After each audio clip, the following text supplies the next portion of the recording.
Good evening, good morning, wherever you are, and welcome to the CloudRock Conversation podcast, where innovation meets execution, where ideas move beyond slides and become products that genuinely change the way organizations operate. Today's episode is a special one because the Built on Workday program isn't just about technology. It's about people who challenge convention, people who see problems differently, and people brave enough to build something where nothing previously existed. This is going to be a conversation around innovation, lessons learned, and realities of building on Workday, building in Workday, and what it truly takes to go from an idea to an impact. So wherever you're listening from, sit back, enjoy the conversation, and welcome to the podcast. And with that, I want to introduce two individuals who represent two sides of this program, but together they represent exactly what makes the Built on Workday program so exciting and special. Welcome, Mark. Welcome, JD. Can I please have an introduction quickly with your name, your role, and one surprising fun fact about yourselves? Hi, Brad. Good to see you again. So I'm Mark Melton. I'm from Workday. I run the partner ecosystem platform. So I run the Built on Workday program. Surprising fun fact. Okay. I hold a world record for the marathon. Wow. It's not a great one. It's all right. I was a participant in the largest ever virtual marathon, which was the 2020 London Marathon that I took part in back where I live. Wow. Amazing. JD, what about yourself? Hey, Brad, good to see you again, mate. I'm John Taylor. I cannot beat that fact actually at all, but I'll try and share something at least. But I lead the technical side of the Built on Workday program. Everything techie, everything to do with the platform, the reviews, that is all me and our amazing team. I work with Mark and for Mark in the Built on Workday programs. Good to be here. Anything techie, I'm here. The fact about me I would go with, and it is genuinely not as good as that one to be fair, but I'll say that, and how do I say this without being big-headed? I've got lightning hot reactions. So Brad, you know about this, right? Like I'm not very good at many things, but for some strange reason, reaction games I really like. So you had is it called a Batak? Yeah. Put one of those machines where it's like reactions in front of me and I'm keen and actually kind of good at it. So yeah, that's JD, I remember there were two risings in a row where you were like on top of it all always. Yeah, that's amazing. Thank you very much, guys. Let's talk about the origin story, right? The Built on Workday. Take me back to day one and what was essentially the business problem that we are trying to solve here. We need to start saying we need to build on Workday. Could you just take me back to day one and give me a walkthrough of what that looked like? So I think if we go back to the day before day one, that's the important bit, because we'd been running some programs where partners could create what we called at the time package solutions. So these were kind of templates of functionality for extend apps or similar content where the partner would effectively deliver code that was then put into the customer tenants. And it created a point in time solution. There was an app there that the customer could have, but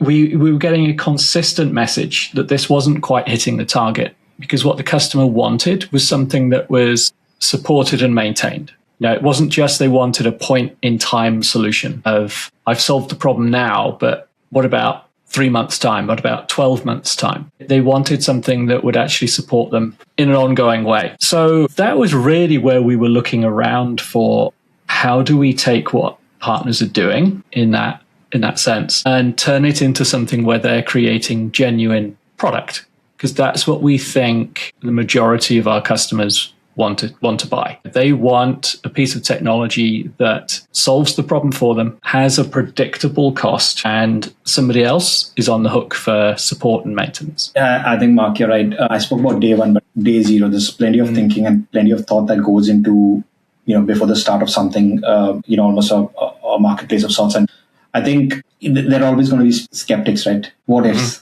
What if this falls? What if this breaks? And I'm keen to understand what your experiences were with these specific people or these skeptics, phase zero or towards phase one. Like, how do you dampen it? How did you quieten it? Or how did you go about getting through it? I think we were quite fortunate in that we had some really good executive sponsors. I think we did a good job of articulating that this is what customers want to buy. They want solutions to problems. They don't want open-ended costs. They want to know, this is what my costs are going to be. This is how much it costs me to solve the problem. So I think that created an environment where we had a lot of air cover. Skepticism, yeah, I think rightly so. People were skeptical of, well, are customers actually going to buy these? Are they going to sign that contract and buy an application from a partner that is part of their now Workday ecosystem? Thankfully, they did. And many customers have bought since we got started. But I think that was the area where there was some skepticism. And also, I think it was a little bit of people were seeing it as well. Each customer is slightly different. They want a bespoke one-off solution. And I think in a sense, we could look to what Workday is in itself, of its software as a service. It's an off-the-shelf piece of software. It's exactly the same version for every customer. And we would describe it as being configured rather than customized. So it's kind of taking that same story and applying it to partner-built offerings as well. Yeah, Mark, that takes me back to a very vague statement somebody made a long time ago. They spoke to me about, have you heard of the no-code, low-code? And I'm like, yeah, I've heard of the no-code, low-code. Have you heard of the marketplace? I'm like, yeah, tell me about it. That's the no-code, low-code, and then you've got the marketplace, which is like the bro code, right? Because there are these few partners out there doing their stuff, and essentially you're not really opening up code level pieces of information to buyers. You're essentially looking to sell or having a piece of kit there that will, it's almost a one-size-fits-all or almost fits all, and then jumping into configuration and, getting through it in that way. So I think that was very well put, where no-code, low-code is all good, but this is the deal, right? It's very little or heavy on config, and as long as you know what you're doing, as long as you know what you want to be with the product, it kind of fits the bill. How did month one look, or how did that? I'm not sure how it's measured, Q1 or month one. I think month one is too quick to see a program of this size turn around something, whether it be in terms of apps delivered or revenue. But how did that Q1 or month one look as soon as you kicked off? Was it surprising? Was it wait for the next one? How did that look? I think I would say actually it was almost that stealth mode startup. Mm-hmm.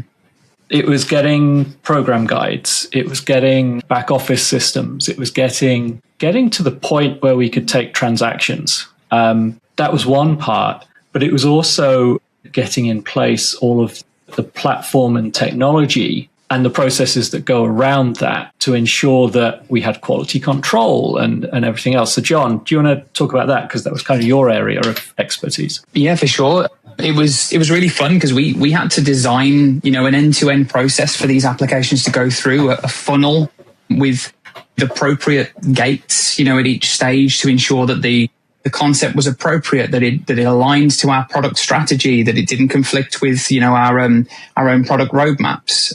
It had to ensure that there was that the approach to the application, not just the actual build itself. We introduced a kind of, is the approach that these developers are taking the right approach? Could there be different technologies? Could it be built in a different way, a more efficient way? So we kind of inserted ourselves really early into that process before they even, touched the code line. And then we introduced the build review process, which is all of the deep line by line code review of the application. And even UI and UX review now is a part of that review process too. All of those stages leading up to the marketplace listing itself. So yeah, we created that, Mark, from nothing, right? Like all of us all together, partner managers, solution developers, which is my role. It was really fun, genuinely fun, and it's evolving constantly. Yeah, and I think that's a lot of effort that goes unnoticed, right? Especially like I'm saying this from a partner perspective, where we are building products and applications day in, day out. There's plenty of stuff that's happening in the back, which we possibly aren't privy to immediately, at least when we kicked off the program internally as early adopters of it. Also, JD, there was another thing that I really think that you all deserve credit for, because I'm not too sure, but from this whole concept of a shared code base, right? Deploying it here, deploying it there, doing it, Thursday nights shut off or cut off so that certain things are promoted in the right way and form. I think that's exceptional the way it's managed, and the reason I'm calling this out is because of course we have plenty of customers in the UK and the US, but when Australia comes into the party, right, it's a bit different on how we play it around. I think we had a long conversation about that once around just ensuring we are doing things as per the clock, doing it the right way. And from your perspective, I think it's almost an automated approach or way of sorts is it almost works like a clock, right? To just make sure it's doing the right things and stuff. So there's plenty of effort, time, and thought given into that process, which possibly it goes unnoticed. To be fair, it just goes unnoticed, right? I appreciate it, but I'd love to take all ownership of that, but I can't. So there's definitely, our product teams who own the whole platform that is built on. It's not our team, but we work very, very closely with them. Yeah, there were certain things and processes we put in place, but shout out to the product team for creating something phenomenal that we could build on top of. Right. Pretty certain, right? For a program of this magnitude, you're running into probably thinking of super big volumes in terms of maybe transactions or in terms of actually getting these things to the market. Possibly plan to the T, right? Plan to the T, all good on day one. Can you think of something that just fell apart and probably the story in getting it together? What was that one thing, or probably may not exist, but if something is just at the top of your mind that said, well, we planned for this, we were ready for it, and then it just, that 1 millisecond just changed things. But for a while, of course, and then we got it back together. Is there something that comes to mind? I don't think we had anything that, particularly we would see as falling apart. I think there were a few things we saw along the way where we would say, well, it could be done better. And we did small adjustments and iterations as we continue to do. I think overall, we were fortunate that we had a really broad group of people from across the business, and some of the experts who sort of program managers from our sort of new offering launch team, all involved from day one. And I think it was having all of the stakeholders in the room while we were building this. We knew all of the interaction points. What did we need to do to be able to take an order? What did we need to do to be able to collect on that order? What did we need to do to distribute the apps? I think there were a few complications we had early on where, as ever with these things, you have a manual process somewhere while you adjust things. And we were very fortunate that we've got a brilliant team who operate pretty much around the clock. And yeah, I don't think there were particularly anything that threw us off target. No, we always had a vision, didn't we? That was put in place by you, actually, that we wanted to achieve, and we didn't become derailed towards that. But you mentioned the manual effort. I just had this flashback there of Ryan Hennessy. Brad, Ryan, of course. But I remember she had this cap that she wrote "licenser" on the cap because it was a really proud moment, because at the very beginning, first transaction that comes through, manual process, see it through, and the licensor cap went on and she still owns that cap. So we were all really proud of those early moments, and now it's evolved and automations are in place. But I don't think there's anything that we look at and go, that went badly. Mm-hmm. Pretty proud, actually. Yeah, absolutely. I mean, the stuff that is churning, the stuff that is happening in the marketplace, and of course the built on Workday program particularly is it's getting a lot of heads turned, let's just say that. JD, question around the technical aspects of it, right? Questions that we often usually get when we speak to customers about a product.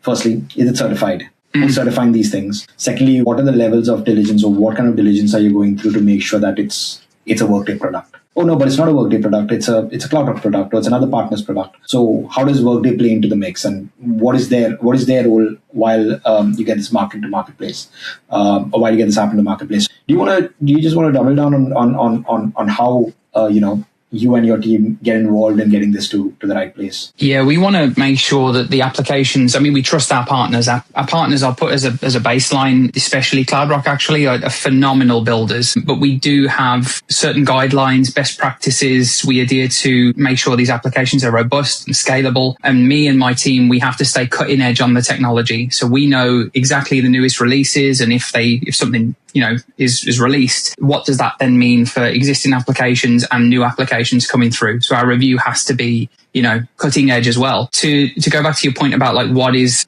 it? It's not like a certification, but there is a review approval that happens. So if you go onto marketplace.workday.com and you see any application, if you scroll down, you should hopefully see a build approved, built on Workday approved application, build approved. That comes from my team.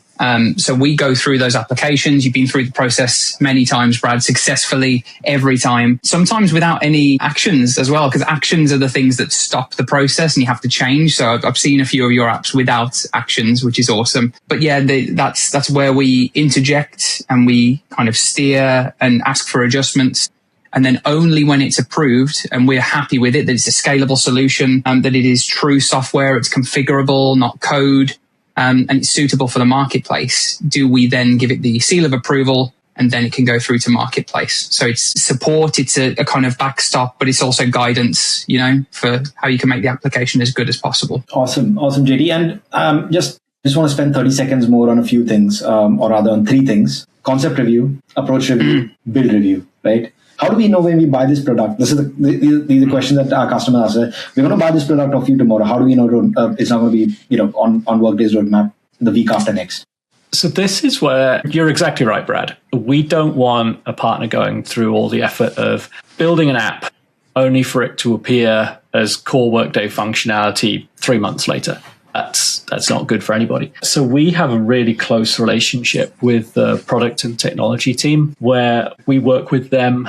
We look at every app that a partner wants to build, and we collaborate with them on, is this something that is going to cause us problems? Are we going to end up with a roadmap collision? We say yes, I think, to a huge majority of concepts that are actually submitted, with the occasional one where we would say, not that one. But I think once we've gone through that, it kind of feeds into John's team for the approach review. Yeah, and the approach review is all about technology, the right tool for the right job. If you want to do mass data calculation, transformation, Workday has a tool for that within the tech stack. If you want to do UI, fancy UI and scripting, there's a tool for that. You're doing back-end API calls, there's a tool for that, agentic tool for that. So there is the right tool for the job, and we're equipped, that's our role, to know those technologies and the way that they play with each other. So we want to ensure that partners are using the right tool for the right job before we go into the build process. Because if you try and course correct after it's done, there's frustrations there as well, right? Like, if only we knew this sooner. So we're trying to support really early in the process. And then that's when the build review process happens, after the build is completed and it's submitted to us officially for a review. Then we're line by line. We're going through the whole thing. Yeah. Lots of rigor on purpose. Well, that's absolutely worth it, right? Because you don't want to be buying something off the marketplace only to know that it's on your native HCM or finance queues, or probably a SKU by itself, and then basically what are you going to do with this piece of kit for the next 2 years? So yeah, I'm really happy with the process. Like you said, rigor, but it's going through proper diligence. The right people are informed, the right teams are involved, and that goes right to the top, right? Even the A's and stuff that are actually looking to sell product, understand what's in the marketplace that can be bundled or whatever else. That being said, there was a time where there were limits, or let's call it ceiling, right?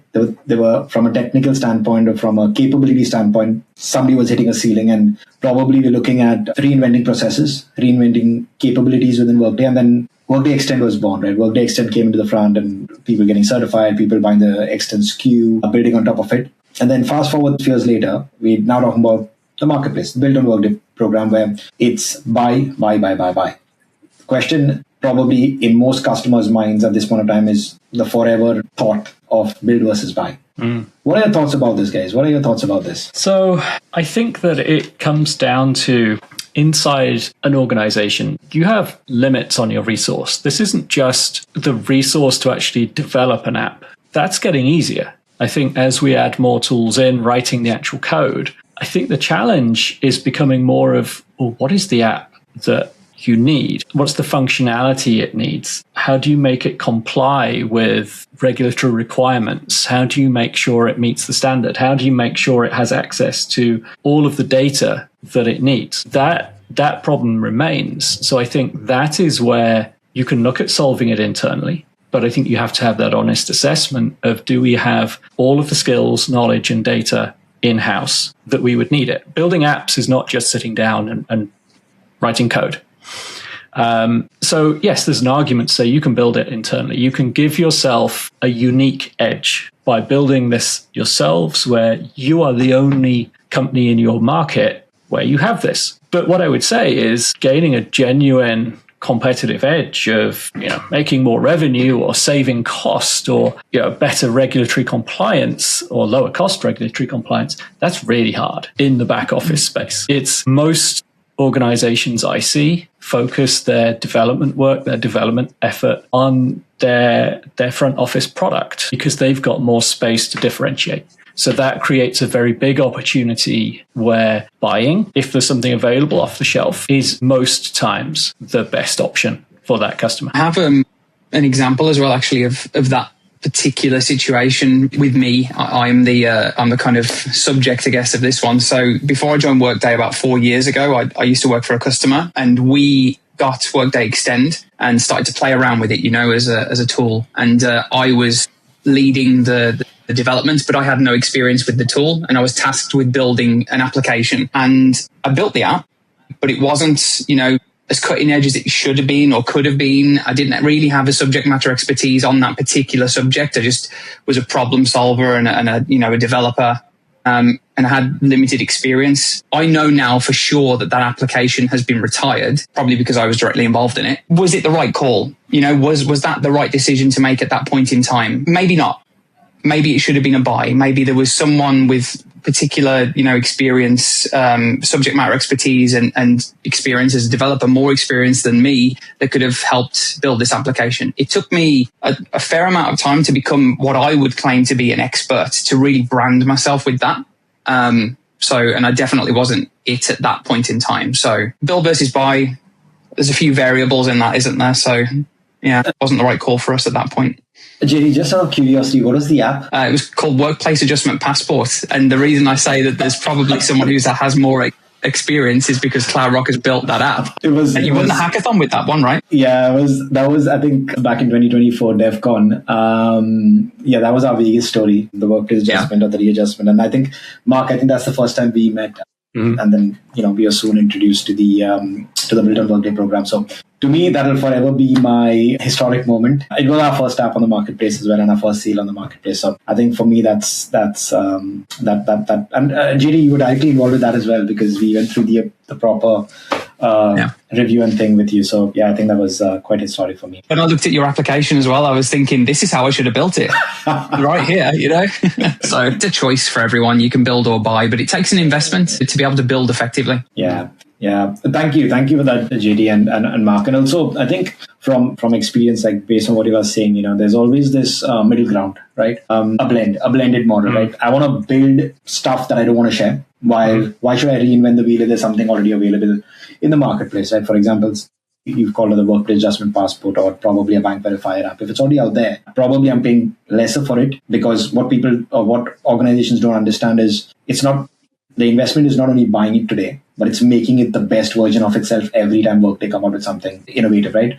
For example, if you talk about the AI widgets or the AI features that are being made available by Workday, there's someone who's got to sit in and get that product to absorb these new things, otherwise it's not worth it. While when things are on the marketplace, the expectation is that it will be the best of its class every other time there are features available for it to be upgraded. So yeah, I think from the way I see it, I just think there's like a blended approach to buying things that have had success in the marketplace or are repeatable and are not really your secret, right? You can go ahead and buy it, and while you sit on your external SKU, native SKU, and build stuff that you probably don't want to be sharing with your competitors. If from memory, we are about, I think we've crossed the 110 partner mark in the marketplace, if I'm not wrong, right? We've got as many apps as well. And I'm pretty certain they've all gone through various levels of diligence. Some of them are still going through it.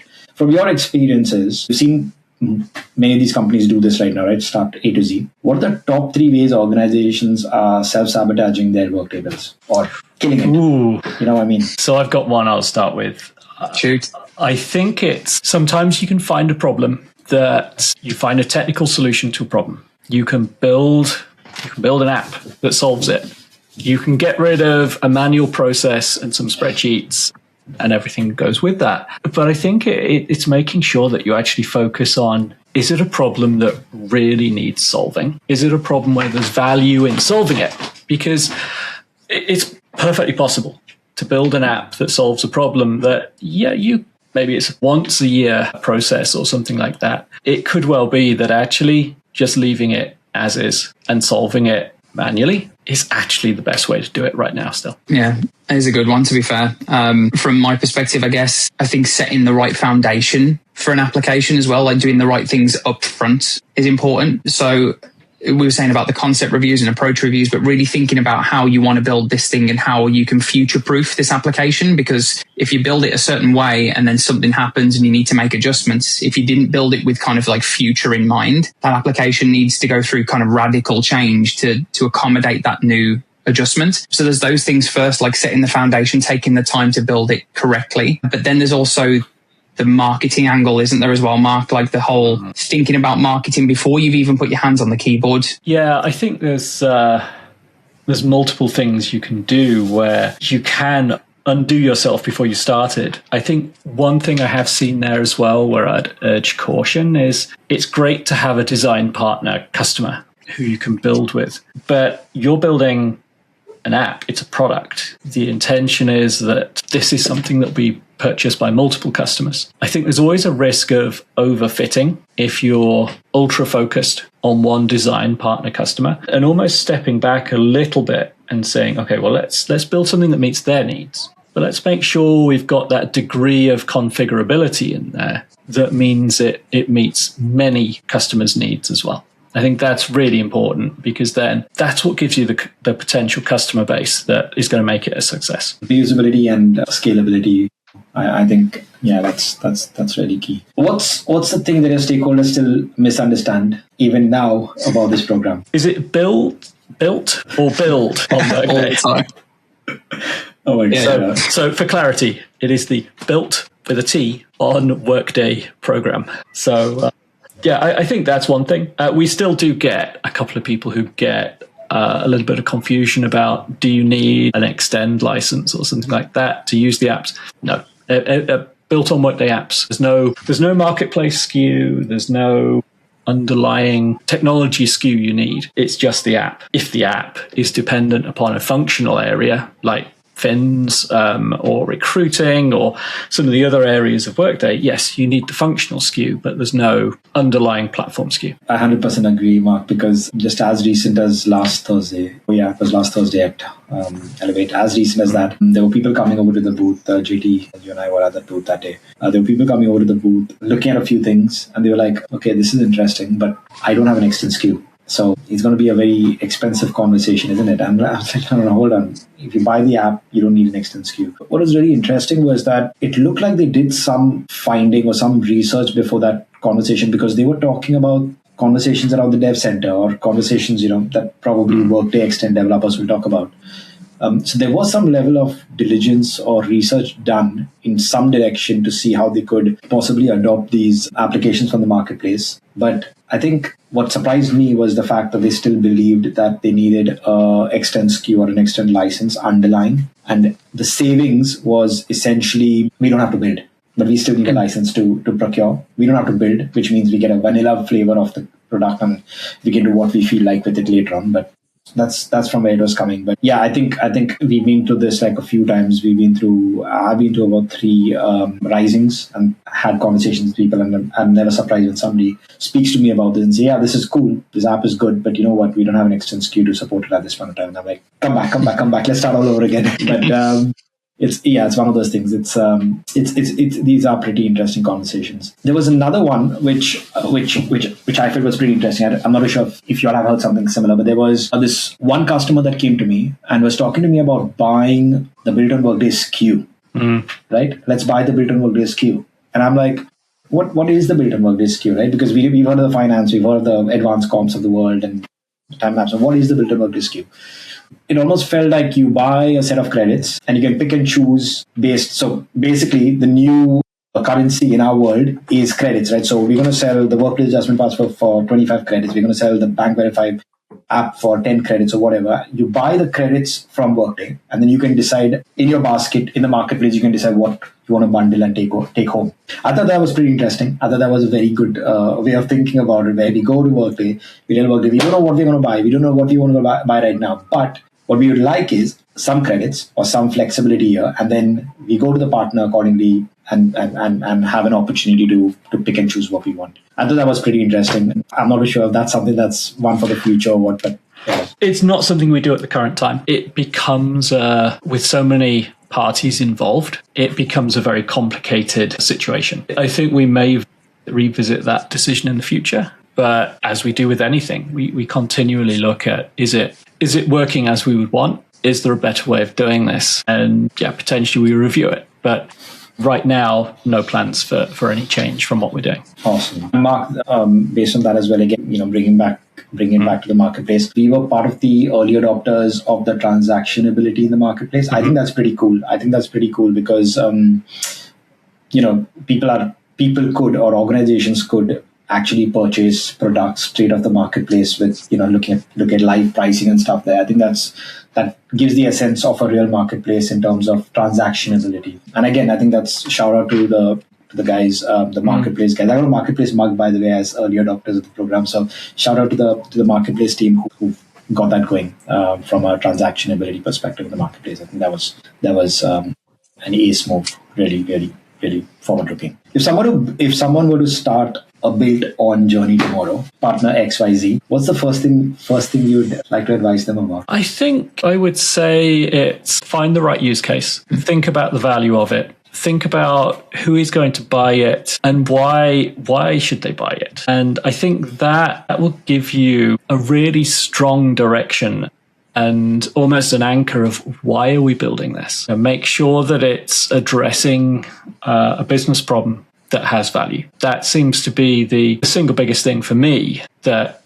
gets people to set off in the right direction. Anything you'd add, John? Do it. Join the Built on Workday program for sure. Come up with a really big use case. They don't have to be necessarily small use cases either. Built on Workday is a platform, so you can build something adjacent to, HCM, to financials, to students, but you could build something, outside of that. If you see an opportunity and you think you could, build something that is in that area and you have the expertise to do so, then please do. We're here to support. Just make sure from a personal perspective, your applications follow best practices.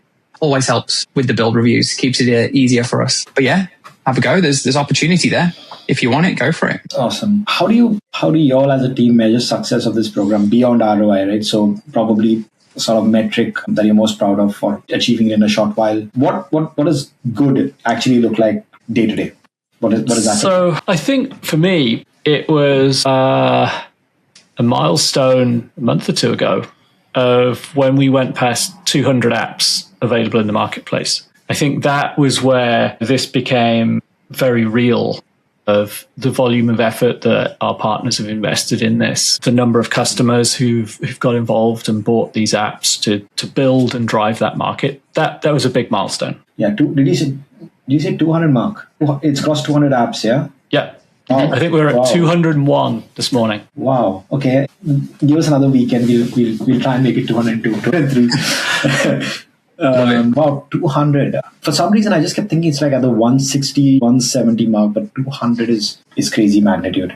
It's another game altogether, right? In a marketplace. Again, distribution, right? That distribution network is what's really interesting. From a technical perspective, we measure, we call it TTS, time to solution. So it's all about trying to help. You remember the pipeline that we said about the concept, approach, build, and then the marketplace. Remember I said about the process. It's not there to slow people down. It's there to ensure that the quality of the applications, that we've done our due diligence and everyone's happy and that the application is efficient and scalable. But also our job as a solution development team is to try and squash that time as much as possible. So we offer co-development, which we will be doing together, actually, Brad. We're going to be hanging out, aren't we, in Mumbai? So that's a plan. But we do co-development. We come up with ideas and, virtual face-to-face in order to try and bring that time down so partners can go from their concept, their idea, to the marketplace in as short a time as possible. That's a measure for us. And I think, JT, shortest time possible from concept review or concept approval into the actual marketplace. I think that's definitely a strain on your world, right? Because again, what's really not left me at the moment is I'm still thinking of the 200 that Mark called out a few statements back. 200 is a big number, and I'm pretty certain some of them are back and forth. Right? 200, I'm pretty certain are not cleared out through.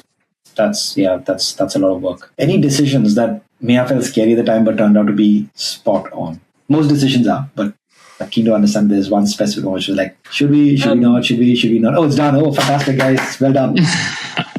I think, I don't know about you, John, but I think it was almost that first decision of of deciding to invest all of our time and effort and direction in doing this. Good one. Committing everything and focusing on this as being the future. And in some ways, moving on from the programs and projects we were doing in the past and, betting everything on this being successful and betting that partners would come and join the program, that they would build apps and that customers would buy them. So, it's been hugely successful and obviously definitely the right call with hindsight. It's a good one as well, that one, because I haven't really thought about the fact that was a very, obviously it was a conscious decision, but at the time, it didn't seem like a scary one, did it? It was like, this feels right. Like this is the direction we want to take. And it definitely turned out to be the right one for sure. We had a choice and we chose this program and this direction. I remember speaking to a colleague, actually, a workmate, and saying, how do I get involved in this? Like, I really want to be more involved in this program. Best decision, genuinely. That's amazing. I'm thinking of the red pill, blue pill moment. Yeah. Neo. We are Great impression.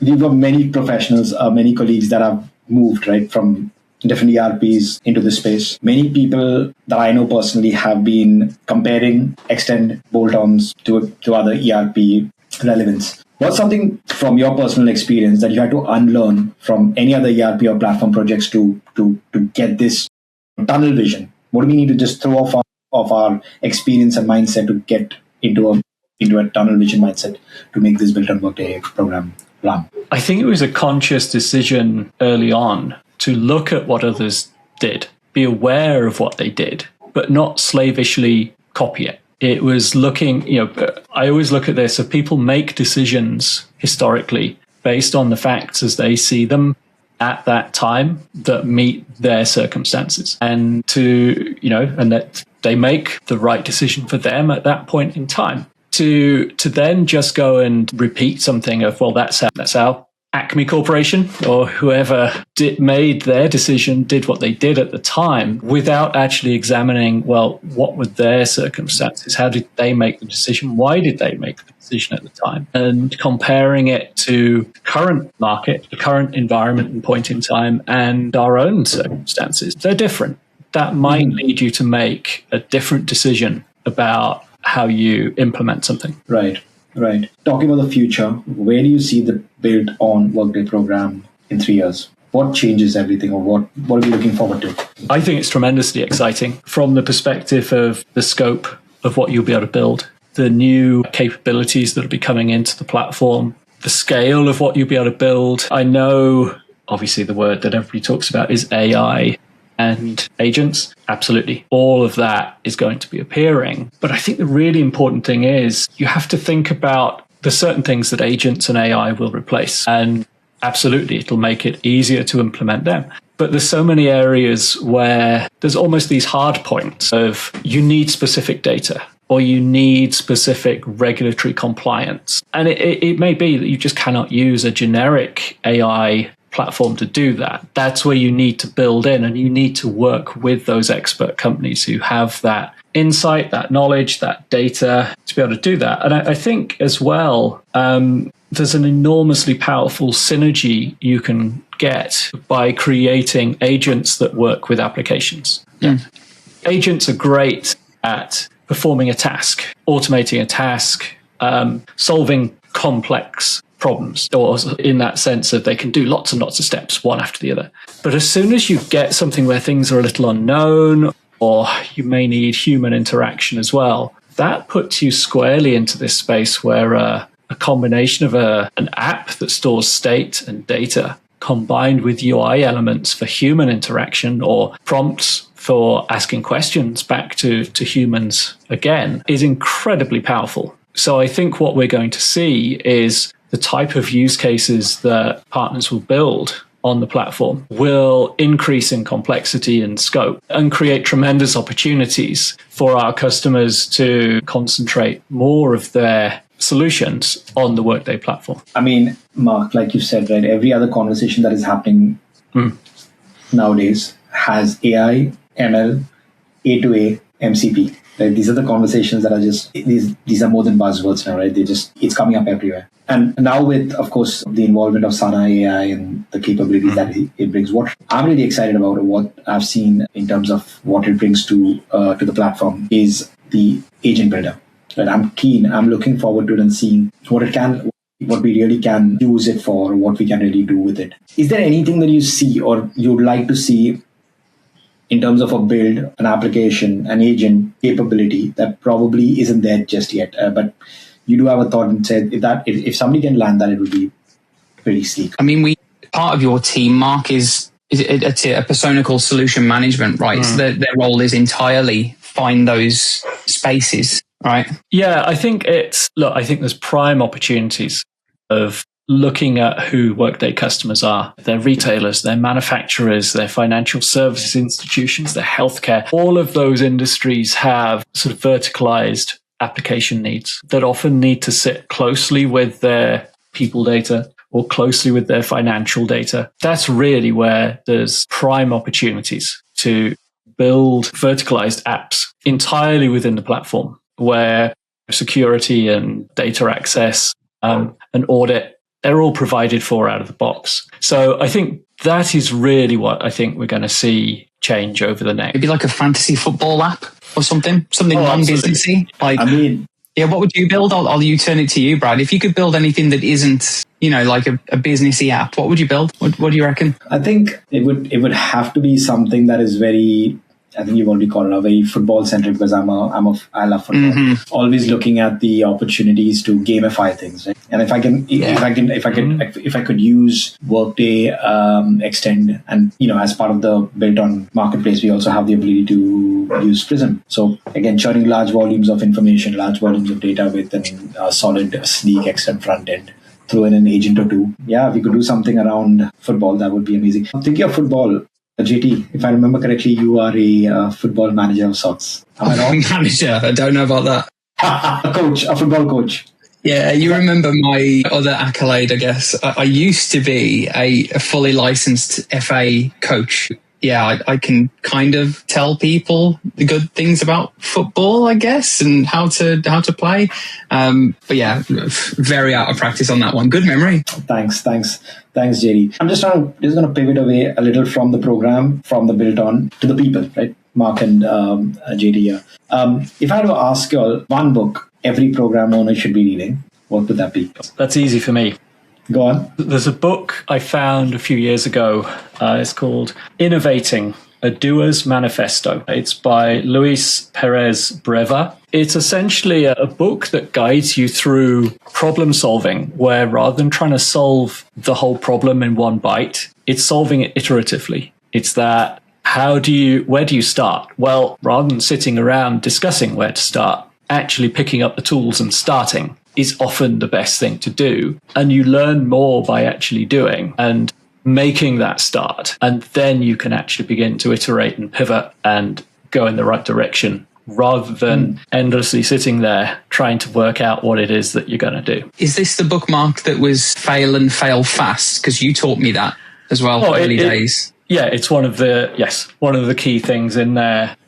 By trying something, you can learn pretty quickly if it's not going to work. And that means not to go in that direction. That's a really important lesson, because if you build an entire design or architecture around an assumption that actually proves to be false as soon as you start building, then you've got a problem, because you have to undo all of that design work that you've started on and effectively go back to the start anyway. So it's almost, it's a lot of, the skill is working out, not necessarily building it from step 1 to step 10, but actually look at all of the things that you're going to need along the way and work out which are the most difficult ones and how can you test those and build that sort of, this is going to be the hard bit. Let's do an experiment. Let's build that first and figure out if it's going to work and how we make it work. And then you can almost go to version 2, where you can say, we've solved that one. What's the next hardest thing that we need to solve? And that